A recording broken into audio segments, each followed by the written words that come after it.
And we're back. Good morning, friends. How are you? I'm still quite unwell. Yesterday actually took out more from me than I thought. So today we're just going to stay in the house, well, in the garage, the cold garage, and work on dried flower things.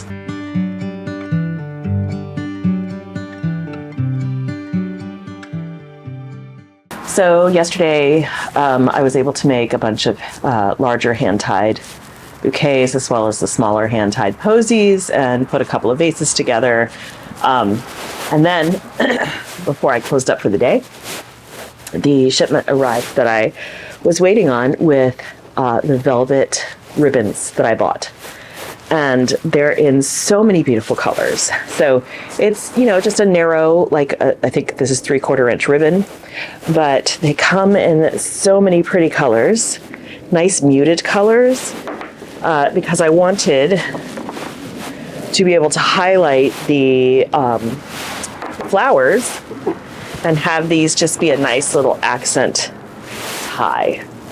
So to start this morning, see, I have so many to choose from.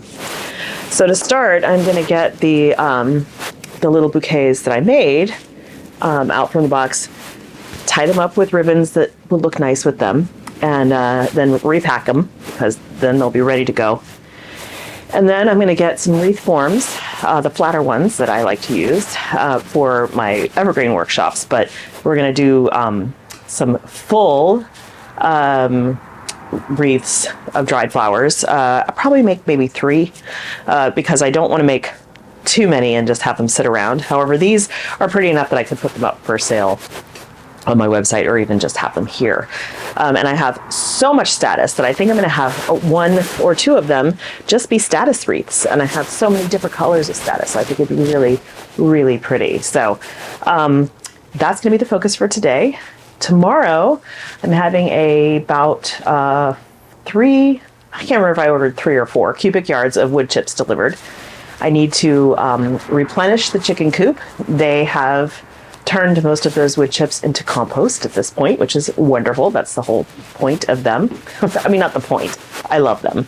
And they do give us eggs, but I really enjoy that they make compost for us. So I need to put a lot more in there, especially now that we're moving into the rainy season, because it gets cold and wet and muddy in there, and that's not good or safe for them. So also, wood chips are going to go down for our pathways in the garden where I'm changing everything.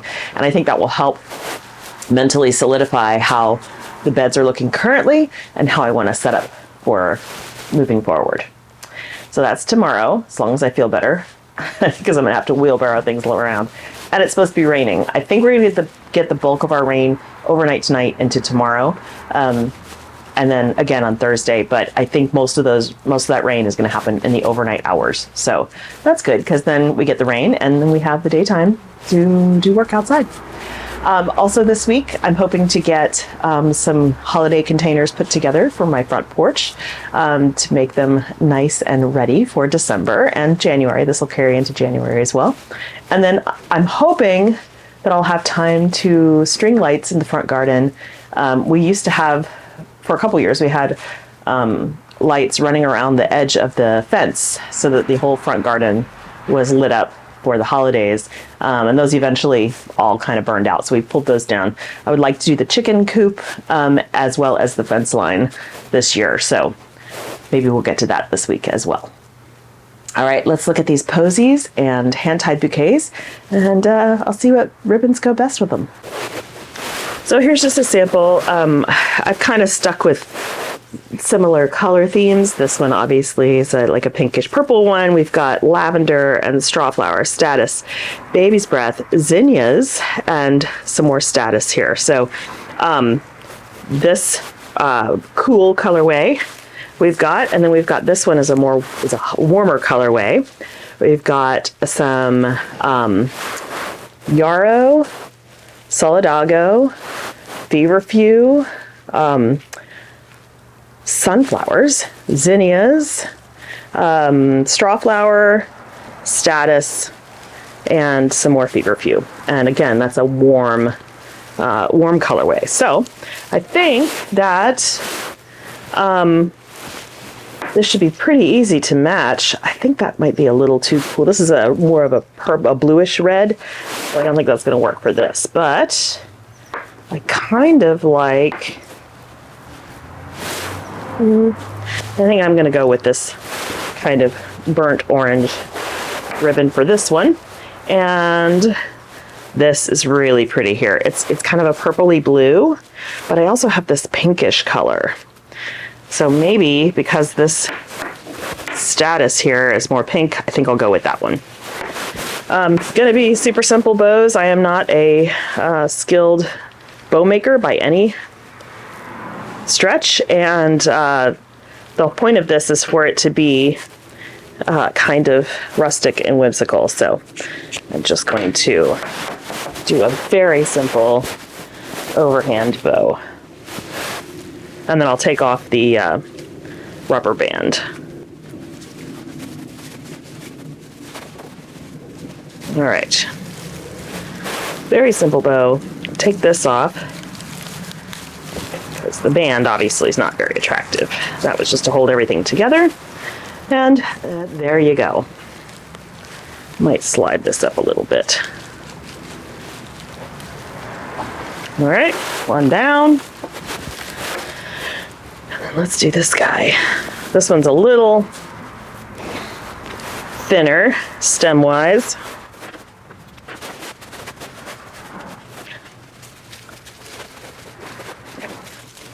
So again, very basic, but dainty and pretty.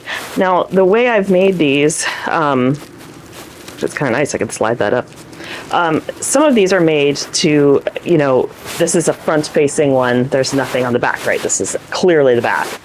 This one is more made in the round. So, people have some options from things. I made a variety of bouquets different ways that they can either be like, this one where they can display it in the center somewhere, or this one, in a corner or up against a wall or something, or even hanging upside down. The other thing that I'm going to do is get out my glue gun. These are cinnamon brooms, and I'm going to attach florals to these cinnamon brooms. I already have a number of them done, and we'll have a few more for sale as well. All right, so I'm just gonna get moving on getting some bows tied, and at least I'll feel like this part of the project is done.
So everything's all tied up. And isn't it funny? When I pull everything out to put it all together, I was like, this isn't much.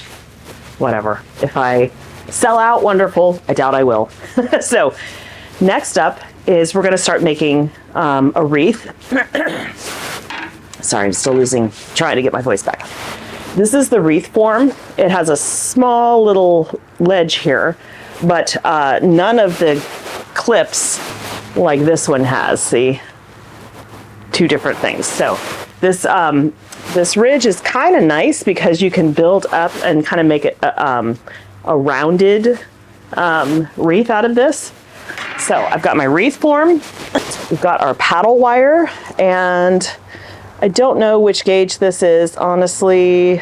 I'll try to look it up and find it, but I actually bought these in bulk because I needed them for workshops, so I got like a package of like 20 of them on Amazon. So if you just look up paddle wire, this is like, I think, just kind of a standard gauge of wire. And I have clippers that I can clip the wire with. Got gloves just in case, because some of the flowers I have can actually be really sharp and pokey when they're dry. So I've got a couple different colors of status. For this particular, I've already chosen the colorway for this one. It's going to be a purple pink colorway, but we've got this kind of like rosy status, and this I think is seeker blue, but it kind of looks purple. And then I have some yarrow. I believe this is summer berries. And then I have two types of gomphrena. And you know what's so funny? I really like gomphrena. I've grown it a couple of times and never been able to get really long stems on it. Last year I completely forgot to start any from seed. So I had no gomphrena, not last year, but this past summer season, I had no gomphrena. So this is from a couple years ago. So this year I'm definitely going to start it because it's really cute and it comes in a lot of colors. And as you can see, it holds its color beautifully when it's dry. Okay, so we've got that. And then I have a whole bunch of this beautiful silver blue Artemisia. So let me show you how we construct these. I'll do the first couple on like normal time with you, and then I'll just kind of move through it on higher speed. Otherwise, it's going to be a little dull watching. Okay, so we have our wreath form here with the dome part facing up. Got my paddle wire, and actually I'm going to start it first. And you know, there's really not necessarily any real rhyme or reason on how to use this. The wire is really just here to help you anchor your florals into the wreath form. So I've just got it kind of tightened down. Now we're attached. I think I'm going to start. Now these are pretty long, so I'll probably end up having to keep cutting these. But yeah. I want to cut these. It's nice that they're long because then you get all this frilliness, but okay, but I can still hold a clump together. So I'm going to have a clump here, probably put two clumps because I want to cover as much of this as possible. There we go. All right, so I've got a big clump of this Artemisia, and all I'm going to do is wrap it around the top once or twice. All right, and I'm gonna work this way. You can work the other way, whatever is comfortable for you and your hands. Now I'm gonna grab a couple of status, and what I'm doing is I'm layering here, right? So the wire is gonna stay pretty close. Trim off these ends, and I'm just gonna keep layering, and you can come back through if you need to add more bulk. I have to be careful with this status because it actually is, like when it dries, it becomes like a thorn. You can't see it when you look at it, but it hurts when you poke yourself with it. Okay, so I'm gonna bulk this up a little bit, maybe. So some of it is just kind of trial and error. I'm just gonna wrap around, and you just keep layering your pieces like that, holding it down tight, and it's very, very fiddly in the beginning. it starts to come together more as you add more. And you'll see there's space here, so I'm going to want to keep packing it on so that this fills out and you don't see the wire. So how about we try some yarrow? Now, because this is a wreath form that is made of metal, I'm not going to want any of it to show. So we will be, filling up the whole thing, and probably with a lot of status, because that's the flower I have the most of.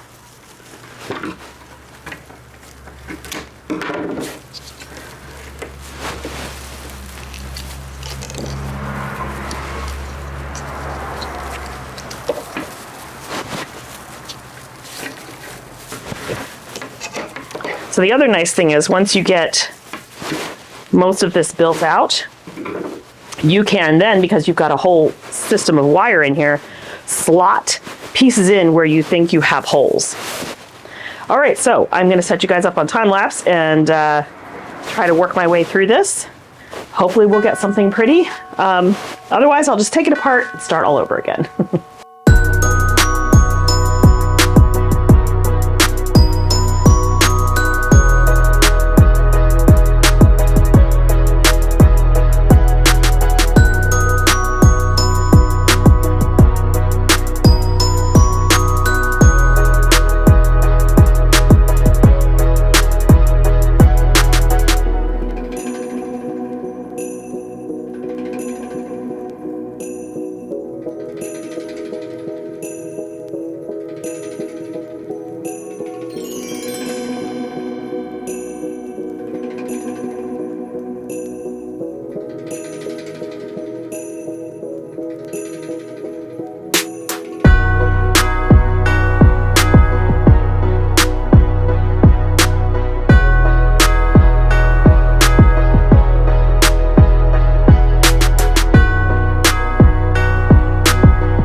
Okay, one down.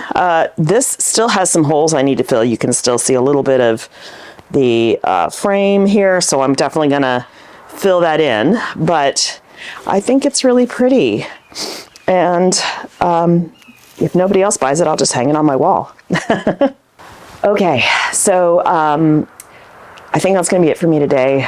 I need to go in and rest for a while. Been on my feet for a couple hours and I'm feeling it. How can you get a hold of flowers for yourself to do these projects? Well, you can dry any flower. Not all of them will hold their color, so you'll just have to experiment, but you don't have to grow them yourself. You can try drying things from your yard. You can get a bouquet at the grocery store and live with it for a few days and enjoy it fresh and then dry it. There are lots of different ways to dry flowers. The only method I use is hanging upside down. You can see some right over there hanging upside down. It takes longer, but if you hang them upside down, then the heads don't bend and turn in weird directions, and they will stay nice and natural looking. You can also use these silica gel beads. It's almost like a sand for drying. I have never tried that. That's really good for if you want to keep the petals open and looking like they're actually fresh. You can also dry some flowers by pressing them with a flower press. That's also something I don't do right now. But give it a try, because having dried flowers, they're called everlastings for a reason. A lot of flowers will hold their color. They provide really interesting textures and shapes, and you can do a lot with them. So yeah, give it a try. It takes, for me, in my environment, unless it's during the rainy season, it takes about a week to 10 days for a bunch of flowers to dry. And so I usually have a ring with all kinds of hooks on it, and I just hang up big bunches. So next time you get a bouquet, don't toss it as it's fading. Hang it up and see what happens and what you can do with your dried flowers. Thanks so much for hanging out with me today. I hope you guys have a wonderful time in your garden, and I'll see you in the next one. Bye.